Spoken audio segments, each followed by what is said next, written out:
Hello and welcome to Thank You, Internet. A sincere love letter to everything the internet has to offer. My name is David Spencer. And I'm Michael Hunter. And today we are also here with Ethan Howe. Who the fuck are you? Get out of my house! Sorry, go ahead. I am totally Ethan Howe, in your house, and on your screens, on everybody's screens, and it's great. We're gonna scare all three of our listeners. They're like, there's a new person here! I don't like change! They're not even gonna know what to do with that. They're gonna be like, this is a voice I don't know, and then panic. Yeah, so today we are, we've been going back and forth between doing interviews and discussions. We are recording a discussion episode today, but we wanted to talk about something that me and Michael aren't necessarily experts in, which is webcomics. Like, I've read some webcomics, Michael's read some webcomics, but our friend Ethan here, this guy, he knows his webcomics. I especially know my webcomics, because I have a webcomic, and I know that one. And I also know webcomics that aren't mine. I really hope you know. Forever. I really hope you know. But before we go into our main discussion, normally we talk about like some little intro thing, but we haven't really talked about anything. Well, yeah, Michael, what's been going on with you? Just life. There hasn't really been anything going on the internet lately. No, but we're I will say this. We are getting some really cool people on the show. Yes, we are. We are getting some amazing people, and just stay tuned for the next couple of weeks, because it's gonna get good. It's gonna be awesome. And then, other than that, I've just seen a lot of weird videos lately. I think we're gonna save that for the end for like a YouTube pick of the week, but like this week in particular has just been weird for like those homemade videos that with people who film for some reason vertically instead of horizontally, and we'll go into it, but I can't even. I'm sorry. Like I had to say thank you, internet, so many times, and that almost needs to be its own discussion about like homemade videos. We'll just have a other discussion about that. Yeah, we'll have a discussion in discussion. After Dennis and stuff. Actually, though, going back to what you're saying about cool things happening with the podcast, one cool thing that should be happening with this episode is that we have a new logo. Because we had an old logo that we haven't really talked about for reasons. But now we're getting a new one that's awesome, that it is designed by Ethan Howe. Hey, what do you know? I know that guy. Designed, drawn up, everything. I did all the art for that. I've done all the art. Look at it. There are colors. It's it's pretty it's awesome. Else. All 26 colors done by crayon. Yeah, I love it. I love the look of it. Yeah. It's got like stick figures or something like that. It looks like, a 10-year-old just had a crayon and was like, look, Mom, look what I made for you, but it's actually me, and I'm not 10 years old. I'm okay. actually older than that. Because my favorite thing to do on this podcast is to pull back the curtain and show how terrible we are. Oh, we're actually recording this before the logo's been finished, so we're trying to talk about it like, yeah! No, but it is like, we've got rough, like, Ethan's been working real hard, and it's like shown us a rough draft idea of like, and it does look really cool, and it's gonna be, it's really awesome. But of course, when you hear this, you'll already see it right there, and you'll be like, those guys were right. It is really cool. Or we'll be completely wrong, and we'll be like, well... In which case, this audio will never see the light of day, and neither will Ethan. He will never see the light of day again. I ain't afraid to go back. No. It's great. Like, again, everything that we've seen so far is awesome, and when it's finished, it's going to be twice as awesome, 5 times as awesome, 20 times as awesome. I don't know about the 20 times. I think you're overselling that one. Like, people are going to be like, 20 times? No, this is like the next Mona Lisa, right, Ethan?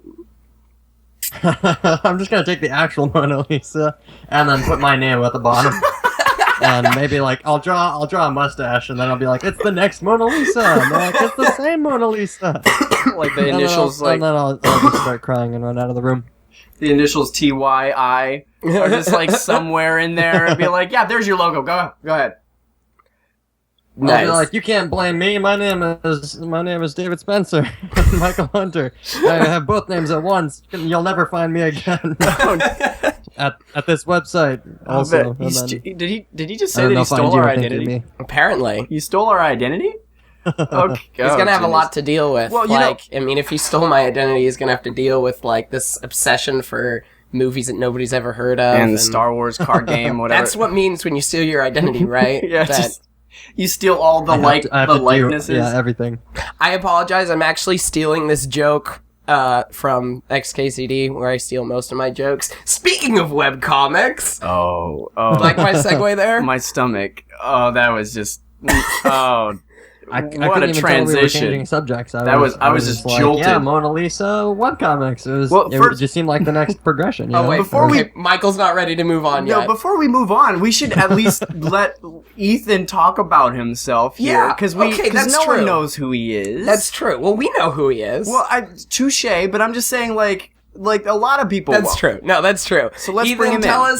Tell us who you are, what you do, what's going on.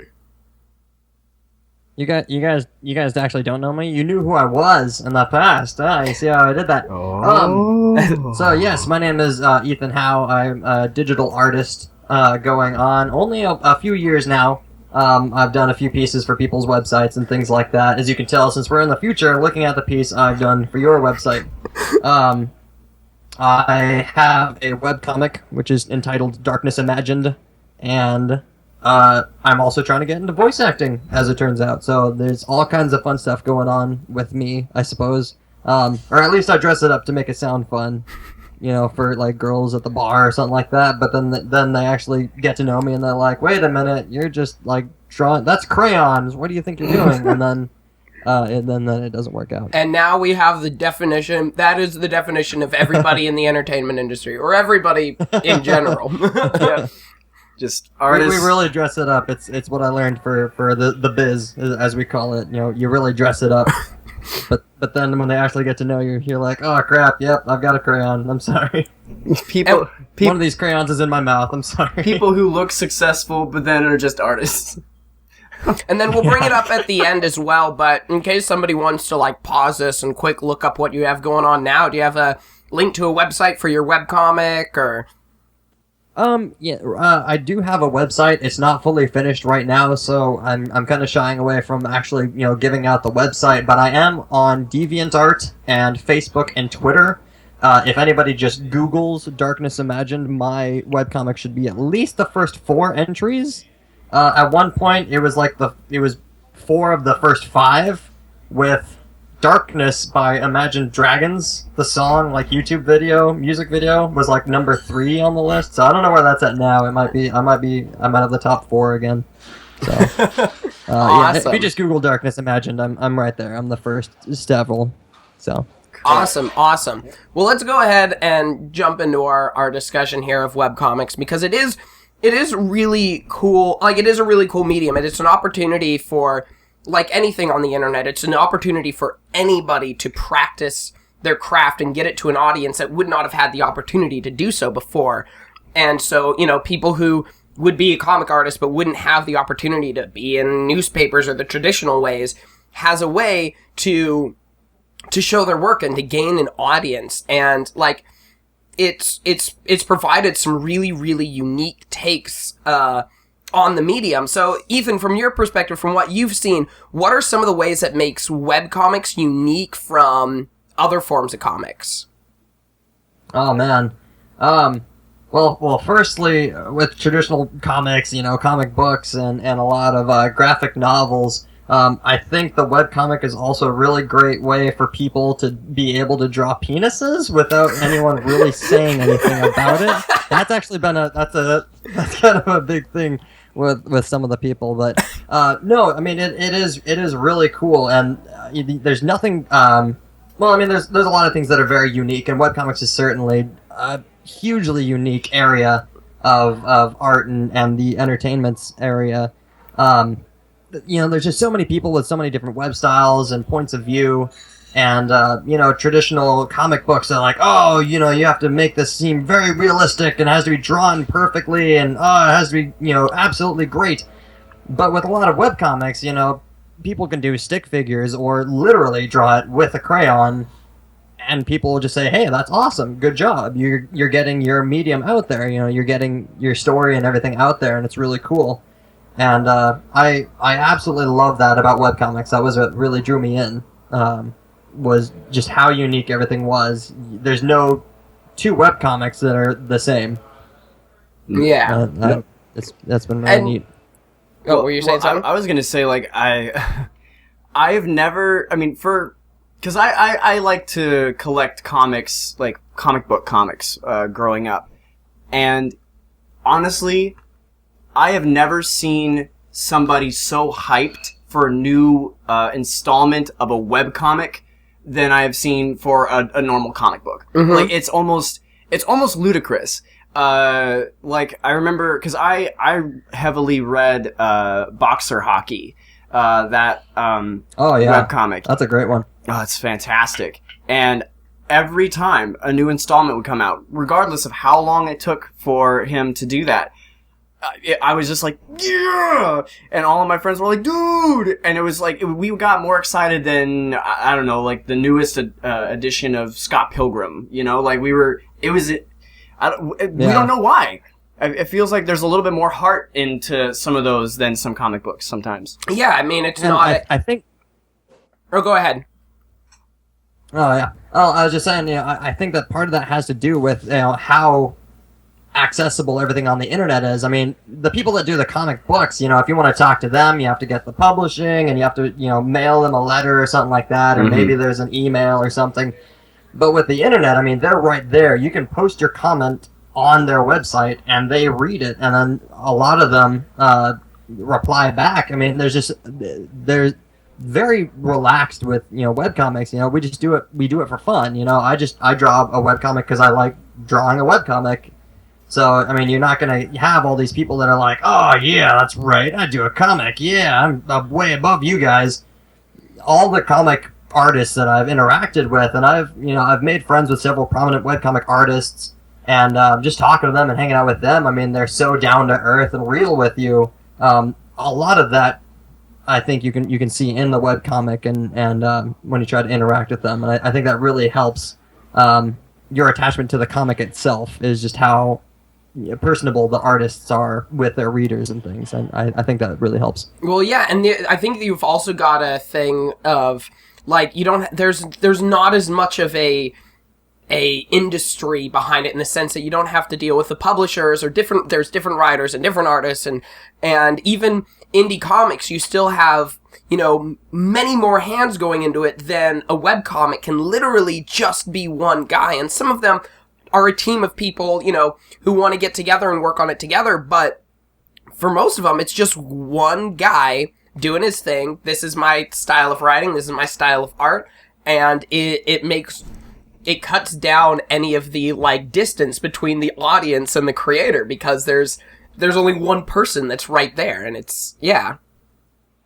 And such is web content creators. Yeah, honestly. exactly. And that's what I feel like that you hit it right on the head, David. It's and you too, Ethan. Like your guys' points are both kind of meld together. So for anybody who may be new to the world of webcomics, what are some good starting spots in your opinion, Ethan, of like the essential reading? Oh man. In my opinion, there's no real... I guess there's maybe one or two webcomics that everyone should absolutely try to read. But, I mean, ultimately, webcomics, webcomics are pretty much as diverse as music at this point. You have so many different artists and writers and styles and things. So, but personally, the ones that definitely got me started... I just like comedy stuff where it was just like, hey, tell a joke, 3-panel like Garfield was back in the day kind of thing. So I'd say the really prominent ones, the ones that have been going on for a really long time, like XKCD, which you mentioned earlier, as well as Cyanide and Happiness, which is everywhere. Cyanide and Happiness has been, everyone posts that on Tumblr and all over the place. They'll take the comics and show them to other people. And so that one's been going on for a long time. I think everyone should try that one. Yeah. Well, the cool thing with, like, those comics is they have such a unique sense of humor. Like Cyanide to Happiness, they have a sense of humor that you would not be able to see in print. Oh no. And just because it is so dark and twisted. And XKCD is a style of humor that you wouldn't see anywhere else, but for different reasons, because XKCD has so much humor that is, like, completely inaccessible to most people. It's like, super intelligent. there are some jokes in there that, like, I love showing people, comics from XKCD, and they'd be like, I have no clue what any of those words mean. I'm like, it's funny, cause it's, and they just, like, if you don't understand computer programming, and if you don't understand, like, scientific language, and if you don't understand deep philosophical ideas, or, like, so many things, you won't be able to get into these comics. But, like, in my opinion, XKCD, that's one of the funniest things ever written. Like, through that wealth of comics he has, and I'm just saying of anything in general, that, in my opinion, is some of the funniest content of anything there is. I probably understand about 3/4 of the comics that he posts. But every now and then there's the one that you're just like, I have no basis for this. Well, I mean, I still remember oh man, it just keeps coming up. There's, I'll just go on there and I'll be like, all right, he's talking about love and life and also science, and this is really funny. And then it's a programming language, and he's just like, look at these random letters and words, and I'm like, I'm sure that's funny in its context, but I have no idea what that context is. Well, I remember the one that I just always think of whenever I think of XKCD is the one where they're doing the timelines for the movie timelines. Yeah, for movie timelines as well. Yeah, for mostly it was like like time travel ones. And it was just like, oh yeah, you got Back to the Future, you got Looper, and then it was like, oh, these are all pretty straightforward. And then you just, at the bottom one is Primer. Which is just all over the place. Oh god. Well, then he also has 12 Angry Men, which are just 12 straight lines because everybody's in the same room for the entire movie. Yeah. And I was just, and I just watched Primer as well. So if I hadn't have watched that movie, I would not have gotten it. And, oh gosh. But it's like he's got like, there's this one comic that I love where, like one of his earlier ones where he's like making up the hand gesture for commented, which he holds up 2 fingers sideways, and what that means is that, like, in computer programming, if ever you want to, like, make a line of code not mean anything, you put 2 slashes in front of it because then it becomes a comment, something for programmers to read, but the computer program doesn't read it. So when you do that, and it's like, this whole thing, you need to have this knowledge of what computer programming is, otherwise you have no clue what this comic means. Yeah. But it's... I probably did not know what that comment meant. It's what the comic and the was. only reason I knew what it meant is because I took a year of computer programming in high school, and I only did that because it was an easy class and an easy math credit. And yeah, no, it's great. But one of the other things like I love about webcomics is the weird like the weird concepts that people can come up with for them, like the way like Axe Cop, I think, is one of the prime examples of that. Like, the whole point of that comic is just, this is the brain of, like, a 6-year-old, except drawn professionally. Yeah. And it's so amazing. Have you ever read Axe Cop? Yeah. Oh, gosh, yes, I have. And I also have watched some of the episodes. They're on their... I think they're are they still going in season 2? I know season 2 already started back in like April, but like I think it has to have been done by now. Which that was another insane thing, the fact that Fox made a show out of Axe Cop. Yeah, like but then again, it is FXX. That's true. So I mean, anything goes on that one.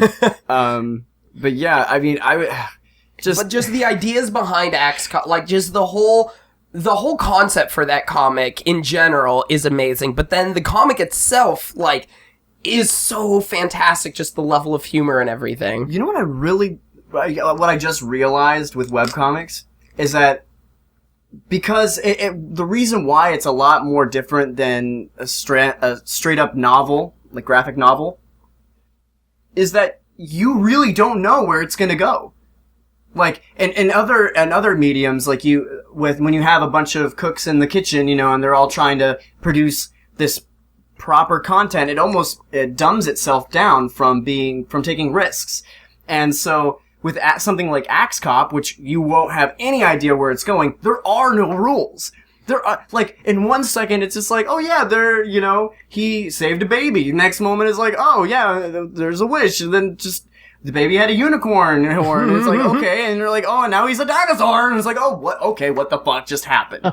Like, and that's all within, like, what, three pages? Like, yeah. And you're sitting there going, like, okay. Yeah, pretty much, yeah. That's just the beginning, too. And for anyone that's listening that doesn't know what Axe Cop is, it literally is from the mind of a 6-year-old. It's a 30-year-old artist named I think his name is Ethan as well, if I remember right. And it was his 6-year-old or 5-year-old nephew at the time when it first started. And the nephew would just talk about these things, and then the 30-year-old artist would actually professionally draw these things up, and it became this really popular comic. I saw figurines of Axe Cop in this comic book store here in downtown just the other day. Like, it had Flute Cop and Axe Cop, and it was just ridiculous. Yeah, well, and I mean, for me, like, I'm a huge board game fan, and the game Munchkin, they made an Axe Cop version of that game. Jeez. That's so amazing. I mean, it has a show where voiced by Nick Offerman, and like, and the humor is just, it's so bizarre because it's the type of thing that it's only funny because it's coming from a 6-year-old, where it's just like his catchphrase is "I'm going to chop your head off," but just to know that it's just like this is the way a 6-year-old is viewing like a crazy action universe. It's great. Another one of my favorites that has one of those weird like concepts is Darths and Droids, which I love that. I love that so much. That's one of my favorite things, because basically the idea behind Darths and Droids is it's retelling the story of Star Wars, except as people playing an RPG. So it's like it uses screen caps from the movies as the images, and then it's just like what the characters are saying is what the players would be saying, or what the GM like telling what the what's happening in the world, and it's so fantastic.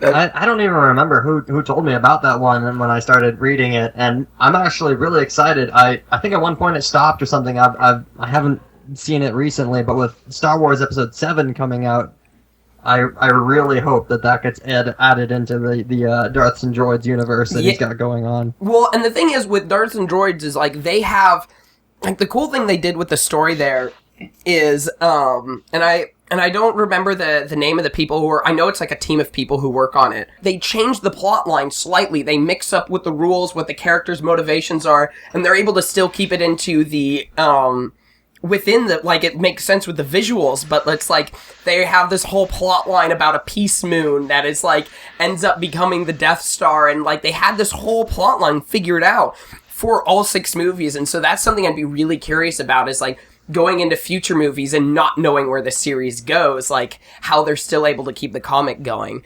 But it's also, like, knowing with, like, because I'm a huge fan of gaming, of RPGs, and, like, that humor, those moments, those types of stuff translated into the Star Wars universe, again, it's a pitch that would not be appealing for a mass audience and would be appealing for a very, very specific audience. But for that audience, it is perfect, and it is wonderful. You know who else does that really well? The VG Cats. Yeah. With Super Effective. And it's basically the same exact thing, except with Pokemon, and except obviously there's not a thorough storyline there, so they have to take liberties. But like even just simple concepts like oh, here's your rival. What's his name again? I forgot. Assface. Like, he's like, oh, that's right, Assface. And he's like, yes, or like introducing Green, like just the random girl character that's just like, oh, okay, and who is this girl? And just, oh my goodness. Yeah. Well, like, also what I love with Darths and Droids is the way they're able to change the characters as well. And, like, things that may not make sense in the movies are like, oh, well, the guy's 7-year-old sister was there and came up with the idea that a 14-year-old queen, or a 14-year-old was elected queen of Naboo. And it's just like, yeah, if that comes from the mind of a 7-year-old, it all makes sense. I think my favorite thing about that comic was the fact that, you know, Star Wars Episode 1, they have at the very end of the movie, he's holding up that orb, and it's, you know, we don't know where the orb came from or what it is. Yeah. I'm sure you read books or something like that. But that is like the entire basis of the storyline for Darts and Droids. They bring that orb back. It was like this useless prop in the movie, and they turn it into the most important thing in the entire comic storyline. I just thought that was really, really clever. And it's so great how, like, they're able to take already established elements and do something completely different with them, but make a story that's similar, but at the same time is entirely new and feels new. But it's a really cool thing. Like, another thing that I like is, oh shoot, I can't remember what the comic is now. The webcomic that uses the Final Fantasy sprites. I remember reading that years ago. That was like 10 years ago. Oh, okay, I gotta look this up. no, James. Where's my phone? Yeah, that one's not off the top of my head. Well, Yeah. I've been trying to think of like names for certain ones too. Here, I'm gonna look this up real fast, and then because like what I've probably read the comic, but I'm sure it's been a while. Ethan, which is the one where it's like an like a fantasy RPG type element. They have a party and they're trying to, like, there's like an elf character is like the main character, but then there's also like the evil kind of. Isn't it? Wait, is it still like a Dungeons and Dragons motif kind of thing? Yeah, kind of. Well, there's a couple. There's one that's in kind of an 8-bit style. Okay. Well, I don't think and it's another that that's one. in like a Munchkin art kind of style. Yeah, I don't remember which one. well, we can go ahead and go back to the one that I was talking about. The one I finally found the name for it. It's on the website Nuclear Power, and it was called 8-Bit Theater. But it was like told entirely with Final Fantasy sprites, and like that's another aspect of like this is using different visual elements to, you know, establish visual elements to create an entirely new story. And that's a cool thing with, you know, internet content, is you're able to use established content to make something else entirely new. Oh yeah. Yeah. Oh yeah. Those are always a lot of fun to check out and see, especially if it's something that you've grown up with and you love a whole lot, like Final Fantasy or Star Wars, and they're able to, you know, take it and change it and add whole new elements. And yeah, I absolutely love that. Yeah, you know, I was, you know, the thought just came across my mind is like, webcomics obviously were a good solid foundation for where Flash cartoons went. You know what I mean? Obviously we see now, like Cyanide and Happiness has a Flash cartoon. You know, we you know, I mean, and I think it's a perfect medium for them. I love their Flash cartoons. Those things are hilarious. But then, you know, you think about like what David was saying about the whole using sprites to tell a story. Well, same thing can be said for like anything with Super Mario. I've seen so many Super Mario Flash cartoons, especially the one I keep forgetting what the name is called, but it basically deals with a Koopa and a Goomba as like the main characters, and they're just commentating on all of what's going on. He's like, so he jumped on my friend today. Oh, that sucks. Yeah. And it's just them like chilling at work. He's like, you know what? Yeah, you know, Bowser kind of sucks. And then eventually he's like, oh, he's coming this way. Oh, jeez. You know, and it's an entire series like that. But you know, I don't mean to detract from webcomics, but just, it definitely was a foundation that launched that medium forward, and should be not acknowledged. Yeah. Well, another webcomic along this same vein that I want to highlight is one called Fake News Rumble, which is basically it's like this super stylized action adventure thing starring Stephen Colbert and Jon Stewart, and it's like Dick Cheney is like this evil warlord, and it's just this, again, it's like taking these established elements, these established personalities, and putting them in this crazy fantasy universe. Yeah, if you look that one up, you can find it at starcrosscomic.com. Just look up Fake News Rumble. Yeah, that one's a pretty great comic. What are some other comics you would want to highlight? Even not on this same thing, but I know you linked us to a couple of webcomics that you really wanted to highlight. Yes, indeed. Yeah, I mean, there's a few that I definitely wanted to hit on for whatever brief period of time. One of them, I guess two of them, they're both done by the same artist. He writes and draws. He actually has 4 different comics, and he almost never updates anymore. But is Nerf This and Scout Crossing, done by a gentleman named Scott Ferguson. And he's the artist and writer for both of those, and Scout and Nerf This has been going on since 2009. So he's been at it for a while. And I really wanted to touch on these because it was Nerf This and Scout Crossing that actually inspired me to do a comic at all. Because, up till this point, I'd been following... Oh, God, I mean, I've lost count of how many webcomics I'd been following. I'm not even kidding you, I had a list of about 50 different webcomics in a Facebook message, and I would click every single one every single night to see if they had updated. Oh, wow. Because that was the kind of time I had on my hands. Yeah, no, it was kind of sad, really. But, No, it's awesome for the webcomics. Frame it in that way. Well, and it goes back to my point, which is like you get so excited, just to see the next installment. I remember I did the exact same thing with boxer hockey. I had it in my favorite tabs, and so I would just click on that every night before I went to bed, and every night before or every morning, every time I woke up, just to see if the next installment happened. I totally can relate, man. And I think a lot of people can relate. And I actually think boxer hockey is still updating. I've seen a few new ones here and there. It's not very often, but he's still doing his thing. But yeah, no, the concepts and the art style that Scott Ferguson put into, specifically Scout Crossing. Everyone loves Nerf This because it's really funny. It's he has his own special brand of humor. It's kind of strange, and the art style is still really good. But it was Scout Crossing that really got me involved because it was such an amazing art style, but it was also this really cool concept that I hadn't thought of before, hadn't seen before.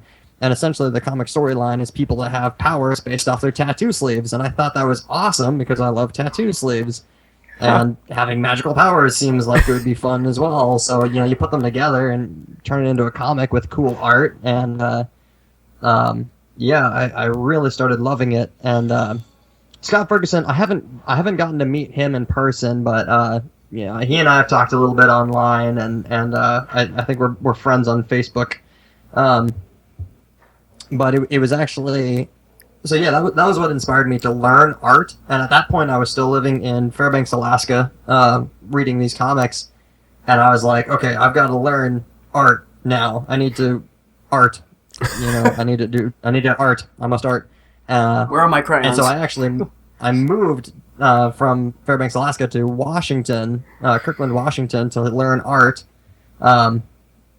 to do a webcomic because I read a webcomic that I really liked, and it's and now, however many years later, now I'm a digital artist that does, freelance work and things like that, and so it's just reading a webcomic has impacted me in a huge way. So it's really crazy.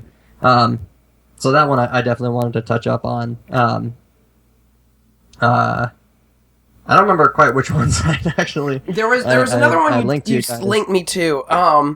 That I've seen you post. I see you post on your Facebook a couple of times. By the way, being friends with Ethan on Facebook means you get access to the Funny Pictures collection, which is the greatest collection of funny pictures on the planet. Let me find it. I've been doing that for 5 years now. Those Funny Pictures albums. I've been doing that for 5 years. Blast Wave. That was the one that I was looking at that you linked. Oh yeah, Gone with the Blast Wave. Yeah. That So what's that one? So Gone with the Blast Wave.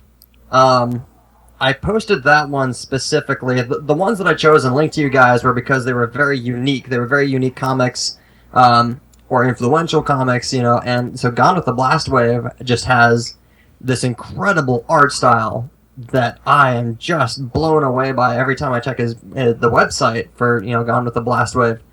And so it's literally just this humor comic set in the post-apocalyptic city. Everything's rubble. There's these three groups that are fighting each other, and you're following this red team. And if you essentially, you know, imagine red versus blue characters in a post-apocalyptic webcomic, and you've basically got Gone with the Blast Wave. I mean, these guys are, you know, they've got weapons and guns, and, you know, they're soldiers and stuff, but they're just screwing around the entire time. Like, they're playing games of, you know, they shoot a bullet in the air, and whoever has the least time for that bullet to come back down wins. Like, it's just this, you know, crazy webcomic, and it's so funny and so bizarre, but the art style is just incredible. Yeah, the art style is... That was mostly why I posted it. Yeah, the art style is so epic and insane, and it looks like some of the craziest, like, high-concept art you've ever seen, and it's so incredible. And then to pair that epic art style with its really dry sense of humor is wonderful. Yeah, and yeah, he that guy. I think he's done now. I think that comic is fully finished. He'd been going on for several years, but he only updated like once every 6 months or something like that. So I guess it was about time. Well, I imagine it would take a while to do it because like that art style is so detailed. I mean, it's like with XKCD, Randall Monroe has been updating that 3 times a week for like a decade now, but the art is just stick figures, so it's like, it gives him an opportunity to put more content out there. Not to say that his art is bad or his comic is bad, or certainly I love it, but it does afford you the ability to, like, post every day or every other day and like have consistent content all the time. It's simple. It's a simple setup, and it's a very well. I mean, if you really want to get into it, it's it ties into just the straight up formula of newspaper comics. Yeah, you know, and following that in tandem, you know, they have to be able to release a comic every single day. You know, or at least have enough to release every single day. Mm-hmm. So you have to be able to knock those out fairly quickly, and you know, stick figures is just a nice way to speed up that process. You know, but yeah, there you go. Yeah. Let's see. I'm trying to think of, you know, I kind of want to talk about Penny Arcade just real quick, because I just realized that, like, I as you were like talking about Blast Wave, I was like, oh wait, Penny Arcade. How have we gone this long talking about webcomics without mentioning Penny Arcade? That is like the godfather of comics. Like, because they accomplished a shit ton. Like, honestly, they accomplished a lot and I love that you put that on your list. Like, that was the top of your list, Ethan. I feel like you should almost talk about it because I feel like you probably would have a little bit more passion than I would. Because I didn't really follow it as much as most of my gamer friends did. You know, I haven't followed it quite as much as I have the other ones. I definitely enjoy it. That's definitely a comic that I really like. Mm-hmm. I mostly posted that one because of how long they've been going at it. You know, that comic has been going on for years. It was one of the original webcomics kind of thing. Mm-hmm.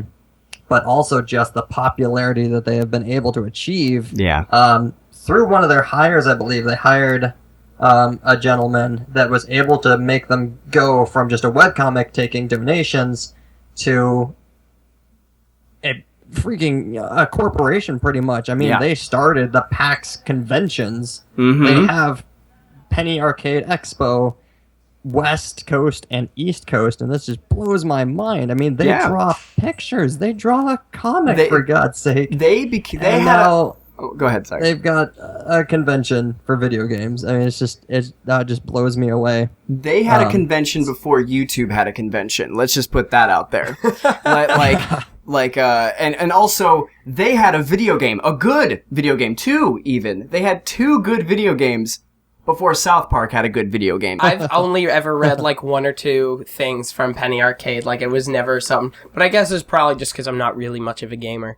Yeah, well, It's actually kind of funny. I follow their Dungeons and Dragons exploits more than I do their actual webcomic. There you go. Yeah, I still read it every now and again. yeah, and that's I think that's another reason why they're able to encompass such a huge audience, because they do more than just the webcomic, and their whole entire website is, it's almost hard to find the webcomic anymore because there's so much on there. It's but it's whatever. It's them. They even had like a reality TV show at one point. Like That's I remember watching a couple episodes of that, and it was just insane. Like if I was actually into reality TV, I probably would have watched the whole thing. But I mean, I'm not, so I couldn't take it.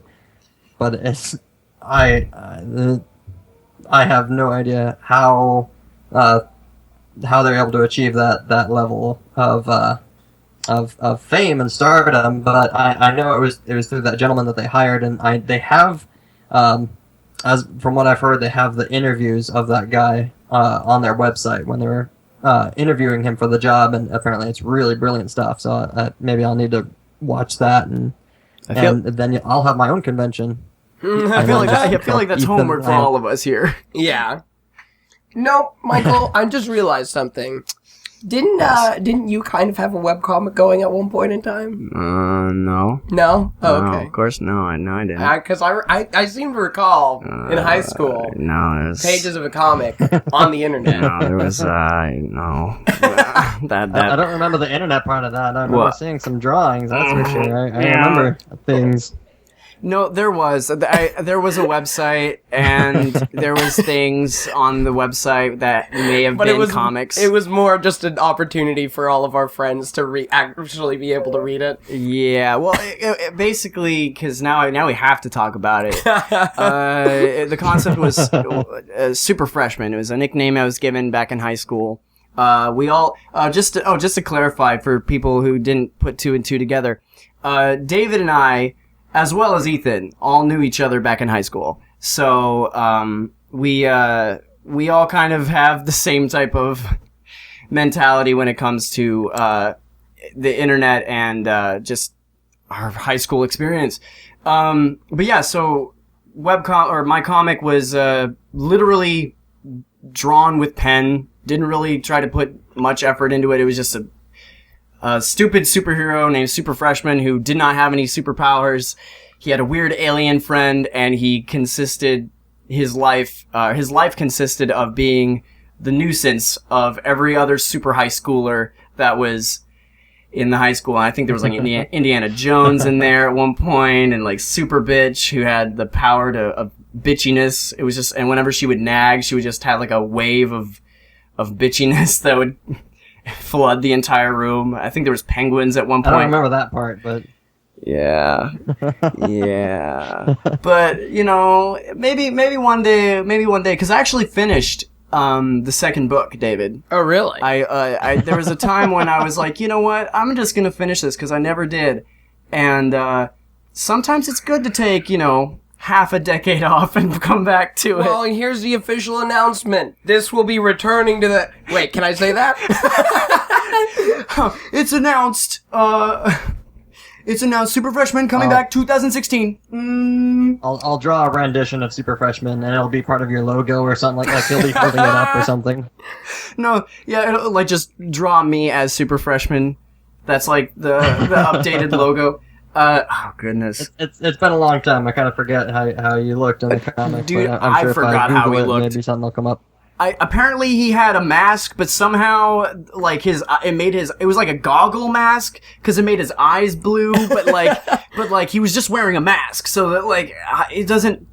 Doesn't make sense. I don't even know. And he had swimming goggles or something. Yeah. I think Arnold Schwarzenegger was in it at one point, and like helping a panda blow up a base or something. All I remember is the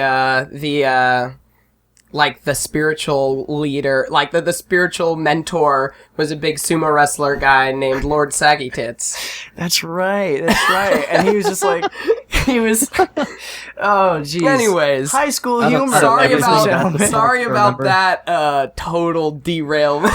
But honestly, it does actually. I think it's good that you brought it up, even though it brought me back to that moment in time, where even you had a character, David, if I'm not mistaken. I think you were.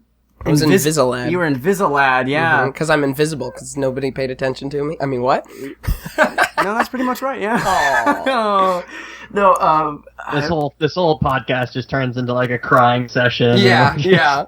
Let's. but the reason why I was saying it's a good idea is because that's how things got started. Yeah, was that it was as simple as getting a domain, putting your content out there. DeviantArt is brilliant for that now, which is obviously you're on it, Ethan, and Oh yeah, absolutely. It's a great way for people. It's a great way for that community to get together. It's like the YouTube of art and webcomics. I would assume that's what I get that vibe. Essentially, yeah. I mean, there's a lot of really cool webcomics in there, and actually, Boxer Hockey. I don't think he has his own website. I think he is just on DeviantArt, and that's where his webcomic is, if I remember right.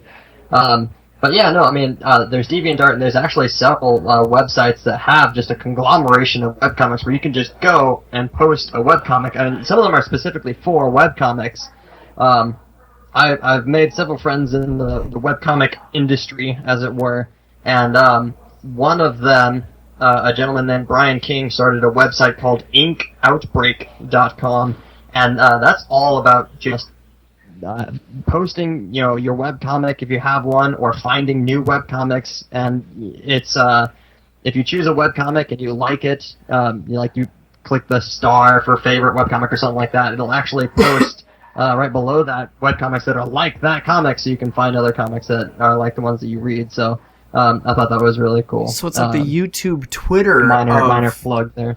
It's like YouTube and meets Twitter for webcomics. I love that. That's awesome. That's really... We should start a webcomic, Dave. So, one thing I do, we were mentioning a couple of different comics through this and trying to think of the artist names. So I just wanted to go ahead and quick highlight some of those. Axe Cop is written by 5-year-old Malachi Nicole and art by his 29-year-old brother Ethan Nicole. Darths and Droids is by a group called the Comic Irregulars.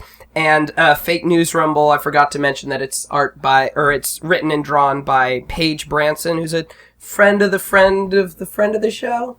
She's got a connection to the show.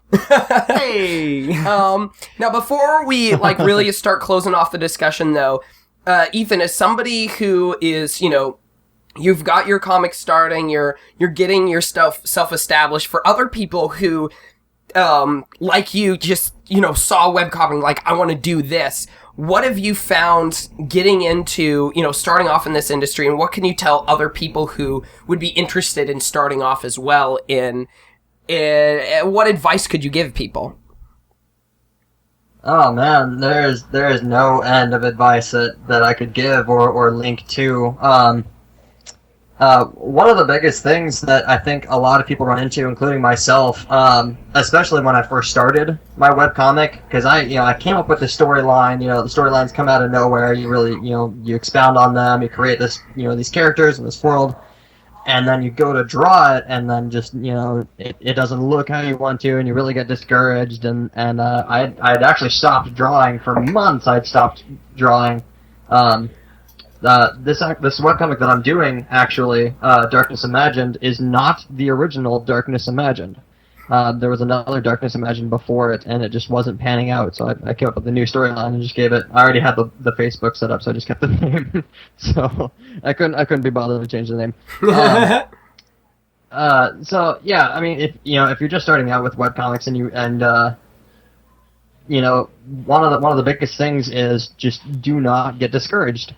Whether it's about your art or readers or anything like that, because, the only people on my Facebook right now for my webcomic are my friends and family. Other people that I have on Facebook, I've only got 65 people on there, and I've been going at this 6 months now, something like that. I came up with the storyline on Christmas Day of last year, and started drawing in early January and up until now, and I try to do one a week.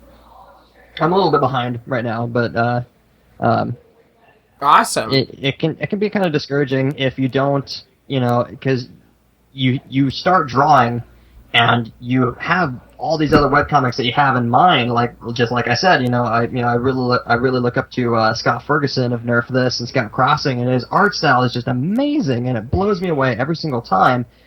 And I was doing this thing where I would draw my comic, and I'd be like, yeah, I feel good about this, and then I'd see his comic, and I'd get really discouraged, and I'd stop drawing for months, and then my webcomic never got anywhere. And you really can't do that. I have to keep reminding myself that this webcomic is for me. I'm not doing this to impress Scott Ferguson, although I would like it if you were impressed by it. I started this comic for me. I do all the art the way that I like it. If you're trying to do a webcomic and you want to just really make it popular, it's not going to happen right away. It's just not. There's a webcomic called Hijinks Ensue, and the artist for that, Joel Watson, I tried to find this earlier and I couldn't. He has this amazing piece of advice, and I saved it onto my Facebook. I sent a message to myself, and it's like 3 paragraphs long about just advice for webcomic artists, and he hits so many good points. But yeah, he's saying, you can't expect a good following for even the first 1 or 2 years. You really have to establish yourself as a comic artist. You have to, update regularly, set a schedule for yourself and follow it. I set a schedule of 1 a week because, my art style, it's not stick figures like XKCD. That would have been a lot easier. But yeah, my stuff is a little bit more detailed, so I give myself a week, 6 panel pages or something like that, and I just, try to do 1 a week. So yeah, make a schedule and keep it, really keep at it. And then just remember, you're drawing a webcomic. This is you can do whatever you want with a webcomic. I mean, look at Axe Cop and Dr. McNinja, which is exactly what it sounds like. Mm-hmm. It's literally like a ninja doctor. It's insane. And the storyline is along the line. It's it's the same zaniness as Axe Cop. I think it's entirely done by adults. I'm not sure though. But yeah, I mean, you can't take this really seriously. You're drawing a webcomic. You're just having fun with it, and that's one of the biggest things is don't forget that you're just you're doing this for fun. If you get popular with it, awesome, fantastic. That is amazing. But it's not that big a deal. Yeah. Maybe it'll happen eventually, but for the most part, just don't get discouraged with it. And just have a lot of fun with it. And I think from everybody we've talked to from different aspects of internet and stuff, I feel like one of the biggest things they keep coming to is one, even guys that got popular were doing stuff for years before anybody noticed what was going on, mm-hmm. and it was just a matter of always doing it because it's what you love. The reason you're doing it is not to get an audience. If you get an audience, that's a bonus. But exactly. The reason you're doing it is because you love it. Exactly. I mean, and also just as I was gonna say that that's just good thought, food for thought for anything. Mm-hmm. Really. I mean, if you're, regardless of what you're doing, if you're trying to establish yourself as a business, as a content creator, as a webcomic artist, you have to have consistency and you have to have fun. And if you think that substituting fun for, fame is a thing that you want to do, then you really need to reevaluate yourself. David and I don't do this. Webcomics are life. Exactly. David and I don't do this podcast to get famous. We do this podcast because we're passionate about the internet. And because it gives us an opportunity to talk to people that I really want to talk to. Exactly. If anything, that's the bonus. Mm-hmm. The fact that people want to, talk to us, and it's and then we also get, we have connections to people who are also trying to strive and mm-hmm. make it and being being able to support that world is that's one of the biggest things for me, is just being able to support people that I think are awesome and highlight those things of just yeah. So just apply that to whatever it is you want to do with life. Just do that. Do it for fun and be consistent with it. Yeah. All right. Well, this has been a really great discussion, guys. Before we close off the episode, though, we do want to do YouTube picks of the week. Yes. Ethan, why don't you go ahead and start us off? What is a video you want to highlight for us this week? Oh man, there's probably two that are both good, but I think my main one, David, you and I were talking about earlier. I was shown this video a couple months back when I was still living in Arizona, and I keep coming back to it. I can't not. Shia LaBeouf. The Shia LaBeouf YouTube video that they made a song by Rob Cantor. Yeah. I was trying to remember Actual the name. cannibal Shia LaBeouf. Yeah. He did a song called Shia LaBeouf, and it is just the craziest thing. And I know it's already kind of viral. It's kind of come and gone. It's had its golden moments, and now it's it's just people like me that are like, oh, remember that thing that was funny. But I keep going back to it. Well, Shia LaBeouf is such a great song. The song itself is brilliant. The music and dance that they add to it is brilliant. Shia LaBeouf's cameo is brilliant. But I think the Shia LaBeouf is a walking meme, and I freaking love that. Like, he's been a meme ever since. Like, he was a meme before memes were a thing. You know what? That's what I want the internet to do. I want the internet to bring back Even Stevens. Can we just do that, please? Because Even Stevens was never released any of the seasons on DVD or Blu-ray in the States, and except for the movie, which was like, eh. And can we just bring that back, please? Because I want there to be so many GIFs of Shia LaBeouf's reactions from that I want the internet to break. Can we just do that? Oh my gosh. Like, I mean, seriously, I came across that topic the other day, and I was just like, you know what, I'm gonna look and see what happened. I went on the Wikipedia, and then it's like, oh yeah, the first season was released in Australia and New Zealand, but nowhere else. And I'm like, are you kidding me? Are you freaking kidding me? Sorry, that's just whew. So, all right, I'm going to go ahead and do my YouTube pick. Yep, go right ahead. Which is something that's kind of related to the webcomics discussion. So, it's a video called Space Weird Thing, and it's actually done by a YouTube group called Alaskan Robotics, which I just randomly, they're also based out of Alaska. I'm like, hey, that's cool. But anyways, no, it's based off of, there was an XKCD comic called The Upgoer 5, where basically it was describing blueprints of a spaceship, but only using the 1,000 most commonly used words. So it was trying to say all these really technical things, but using really common words. And then this Space Weird Thing is taking David Bowie's Space Oddity and retranslating it using only the 1,000 most commonly used words. So it's Space Weird Thing. And then they shot this music video that's like a shot-for-shot remake, but it's like a sweeted version. And if you don't know what sweeted means, go watch Be Kind Rewind. But it's like super low-budget version, and it's randomly gender-bent. And just the whole thing is so wonderful. Yeah. That's fantastic. Yeah, it's like a shot-for-shot, low-budget thing. Oh, it's so good. Yeah, it's called Space Weird Thing. Go look it up. Oh. It's fantastic. Oh, goodness. Oh, wow. I can't even comprehend that. Oh, goodness. Because now you got me thinking of, like, Be Kind Rewind, as well as, like, David Bowie, as well as XKCD. It's nostalgia overload. It's great. All right, my YouTube pick of the week. It also is in tandem with the webcomics, and I actually just figured it out.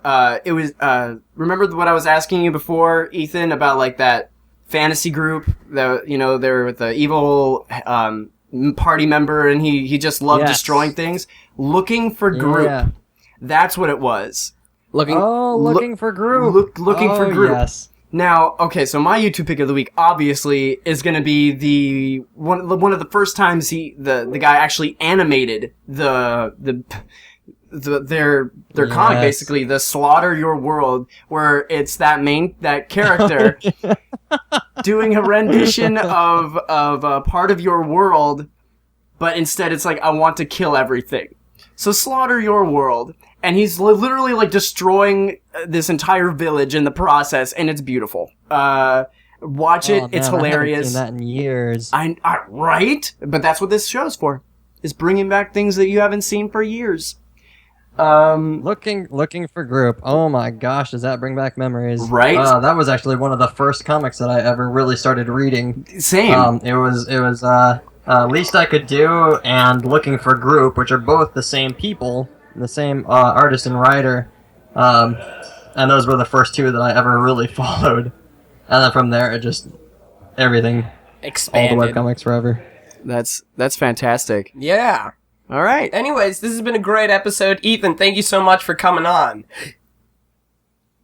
Man, I get that all? I get that a lot. Thanks for Got a nickel for every time I heard that. For coming on.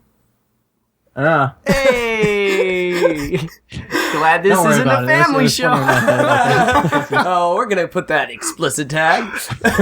Just not safe for work. That's okay. That's okay. That's not, every one of our something episodes. new to this podcast. That's every one of our episodes. Yeah. Well, no, but yeah. Thanks for having me to talk about. I get to promote my webcomic and push that on people that didn't want to hear about it in the first place, and that's great. Yeah, Ethan, if people like you and they want to find more of you, where can they find that? Speaking of NSFW, no, I'm just kidding. That could go somewhere. No. Well, if they want to find me specifically, I'm on Facebook. If they want to find my webcomic, that's more preferable to finding me, I think. That'd be more acceptable, in my opinion.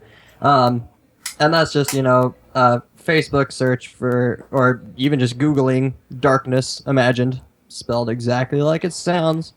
And I'm on there, DeviantArt, Tumblr, or not Tumblr, Twitter. That's the other one that has a T sound there at the beginning. I had to remember. I was like, Twitter, Tumblr, Tickled. You never know. Things with T. Yeah, it's all good. Michael, what about you? If people like you, where can they find you? Well, they can find me on Twitter at Arctic_Ginger. Make sure that you put the C in there. People don't know how to spell Arctic. Yeah, it's, do you mean they spell it ARCTI? It's kind of weird that people that they don't put the C at the end. Well, no, there's... It's like a redneck thing. Arctic?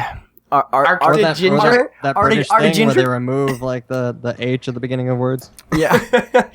It's a British thing. Yeah, I think that's a British thing. A Cockney thing. Oh, jeez. You just totally derailed you. Dang it, David. I'm sorry, there's 2 C's in there. It was a good joke. Does your stupidity have no bounds? No, yes. So Arctic_Ginger, that's me on Twitter. You could always find me on Instagram, Michael William Hunter. Just type that in. Hell, if you just Google Michael William Hunter, you'll find me. You'll find my Facebook, you'll find my Twitter, you'll find my IMDb page. And, I think we should also, wait, I think I'm gonna have you do that, David. I'm gonna get to it. All right, I'm gonna have you do that. I've got it all written down right here. Ooh, David's prepared. I know. I stopped trying to remember everything I'm supposed to say off the top of my head because I always forget something. But yes, you can also find me on Twitter at David W. Spencer. You can also find the show on Twitter at tynternet.pod, as well as we finally got ourselves a Facebook page. You can find that at Thank You Internet. Facebook.com. TY Internet Pod. That's what the Facebook link is? Yep. Yeah, or just do a search for Thank You Internet. Yep, and you'll find it. You can also email us, thanksinternetpodcast@gmail.com. Still waiting on that first email. Somebody's got to send us a first email. Somebody will. It's got to happen. It's going to happen. It's going to happen, and it's going to be glorious. I think our listeners are just scared of emails. Or, no, what it really is somebody was about to, but they had an email address that ended with Yahoo, and they got scared away by my tirades about Gmail. Yep. And then you can also subscribe to us on iTunes. It still remains the best way to find podcasts. And remember to leave a review and a rating as well. You will also get shout-outs on the show. You know what? Tweet us, you'll get a shout-out. I just want somebody to do something to us, and we'll shout out to you. It's going to happen. Depending on what you do, we may shout at you, but that's just... There you go. And You then may not like that first email that you get. And also, our music is Saddest Beach by Silent Partner. That comes from the YouTube audio library. And our artwork is by Ethan Howe. I can now add that to the end of the spiel. Woohoo! All Yes. right. And I know that guy. By Ethan Howe. Yeah, aside from that, thanks again, guys. This has been awesome. Weird request for the internet, bring back Even Stevens. Please. Gifts of Shia LaBeouf. Shia LaBeouf reacting. Honestly, if anybody remembers Even Stevens, you know the reactions he did, and you know that it needs to come back. And They should just bring it back as Even Stevens, but only Shia LaBeouf. Like, he plays all the roles, and then they just splice him in. My eyes just And that's lit it. up. oh, good lord, this sounds that's like the the show. greatest thing. Somebody get Shia LaBeouf's agent on the line. Can we get Netflix to just bring back Even Stevens? You know, But, like, I am friends with a guy who's friends with Shia LaBeouf. You should make Shia LaBeouf, like, fund... Michael Hunter is the just show. staring at me right now, and he's like, "How have we not made everything happen?" You should interview Thank you, Internet. him and then ask him what he thought about that song, And and make him do Even Stevens just as himself. then Ethan, like, I don't know if you've listened to episodes, but do you have any like requests for the internet? What do you want the internet to do for you?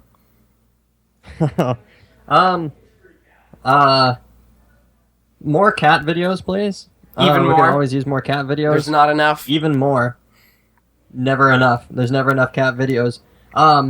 Or if you have, if you want to start up a comic, or if you have a comic that you are starting up, let us know what the comic is, and we'll, we could take a look at it and look at it. Yeah, exactly. Absolutely. Oh yeah, we'll plug it. I Absolutely. thought I had more for that, but I didn't. I just You're like, look at it. there's more to this sentence. I feel like, but it's not coming out. Definitely, yeah. That's a brilliant idea. Have people, you guys, if you have something that you want to plug, promote, announce, let us know. Yeah, send us an email, send us a tweet. Like, that's one of the things we really want to do with this. One of, like, my goals for this show is to be in a position to champion other projects and to, like, let people know of cool new things coming down the pipes. Exactly. And, yeah. And in that case, I do have one more thing that I wanted to say, and I meant to bring it up at some point, but I maybe the timing wasn't right or something. Oh no, we're out of time. Thank you, Ethan, for not getting. It's been so fun. good. It's been fun. Keep going. Go ahead. Sorry. Just a really quick thing. I wanted to shout out to a guy. His name is Dennis Karen, and he actually has a webcomic of his own, but he also started up a. You can find him at Corvink, CORVINK.co. He started a new line of plush toys based on the elements, and they are fantastic and adorable looking, and also soft. And also just I want to say a brief thanks to Dennis Karen, because he's taken me under his proverbial wing many times. I helped out at his booth at a couple different Comic-Cons, and he's taught me a lot about the industry, as well as helping me on my art in many different ways. So a real quick plug for his plush toys, which are awesome. Just a brief thank you to Dennis Karen. Yeah, I am doing a search for it right now, and that is awesome.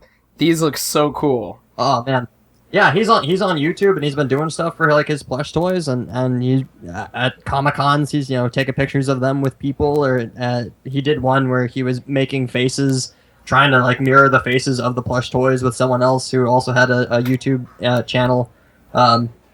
He's great. He's got those plush toys that he just made. It was all him, and they are definitely adorable. And I should be getting a couple of them. I helped out with the Kickstarter. Well, that's Dennis cool. Karen, I want my plush toys, Dennis. Dennis, give me my plush toys. All right. I need them now. Well, thanks again, Ethan. Thank you, everybody, for listening. And that's the end. We'll see you next time. See you next time. Woohoo! Woo! I won't see you next time. I'm over here, but all stuff.